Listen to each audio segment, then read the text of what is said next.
আসসালামু আলাইকুম everyone. Welcome to Nila's food kitchen. আশা করছি আপনারা সবাই অনেক ভালো আছেন। আজকে আমি আপনাদেরকে তৈরি করে দেখাবো লইট্টা শুটকি ভুনা। কম বেশি সকলেই লইট্টা শুটকি ভুনা করতে পারেন, কিন্তু আজকে আমি যে পদ্ধতিতে লইট্টা শুটকি ভুনা করে দেখাবো সেটা হয়তো অনেকেরই অজানা। আমার এই রেসিপি ফলো করে লইট্টা শুটকি ভুনা করলে যে কখনো শুটকি খেতে পছন্দ করে না তাকেও যদি খাওয়ানো হয়, সেও দেখবেন এই শুটকি ভুনার প্রেমে পড়ে যাবে। এই শুটকি ভুনাটা এতটাই মজার হয়। সো আর কথা না বাড়িয়ে let's go to Nila's food kitchen. প্রথমে আমি এখানে নিয়েছি লইট্টা শুটকি, আর এখানে আমি 7 থেকে 8টি শুটকি নিয়েছি। এবার এই শুটকিগুলো আমি ছোট ছোট টুকরো করে কেটে নিব। দেখুন আমি এই রকম ছোট টুকরো করে কেটে নিয়েছি। আপনারা চাইলে এর চাইতেও আরো ছোট টুকরো করে কেটে নিতে পারবেন। আর এর মাথা এবং লেজ আমি ফেলে দিয়েছি। এখন এই শুটকিগুলো আমি ভেজে নিব।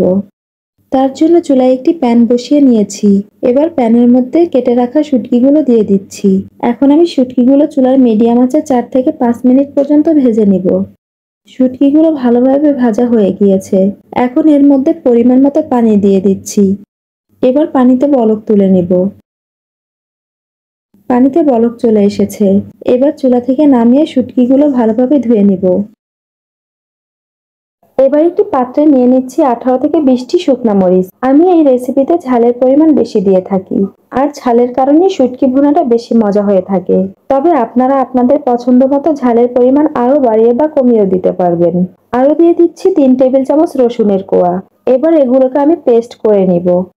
দেখুন আমি এইরকম পেস্ট করেছি, একদম স্মুথ পেস্ট করিনি, হালকা আস্তে আস্তে রেখেছি। এবার চুলায় একটি প্যান বসিয়ে তাতে দিয়ে দিচ্ছি 1/4 কাপ তেল। তেল হালকা গরম হয়ে আসলে দিয়ে দিচ্ছি 1.5 কাপ পেঁয়াজ কুচি।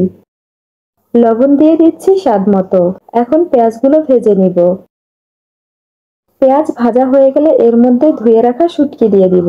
দেখুন শুটকিগুলো আমি ভালোভাবে ধুয়ে নিয়েছি, আর এর ভিতর থেকে কাটা বের করে ফেলে দিয়েছি। এখন পেঁয়াজের সাথে শুটকিগুলোকে 2 থেকে 3 মিনিট পর্যন্ত ভেজে নিব। এবার এর মধ্যে দিয়ে দিচ্ছি রসুন মরিচের পেস্ট। শুটকির সাথে মশলা ভালোভাবে মিশিয়ে কিছুক্ষণ ভেজে নিব। ভিডিওটি ভালো লেগে থাকলে প্লিজ একটি লাইক দিবেন। এবার দিয়ে দিচ্ছি 1 কাপ পানি। চুলার মিডিয়াম লো আছে আরো 3 থেকে 4 মিনিট পর্যন্ত রান্না করে নিব। আপনি যদি আমার ভিডিওটি ফেসবুক থেকে দেখে থাকেন তাহলে প্লিজ আমার পেজটি ফলো করে দিবেন। আর যদি ইউটিউব থেকে দেখে থাকেন তাহলে প্লিজ আমার চ্যানেলটি সাবস্ক্রাইব করে দিবেন। রান্নার একদম শেষ পর্যায়ে দিয়ে দিচ্ছি 2 টেবিল চামচ ধনিয়া পাতা কুচি।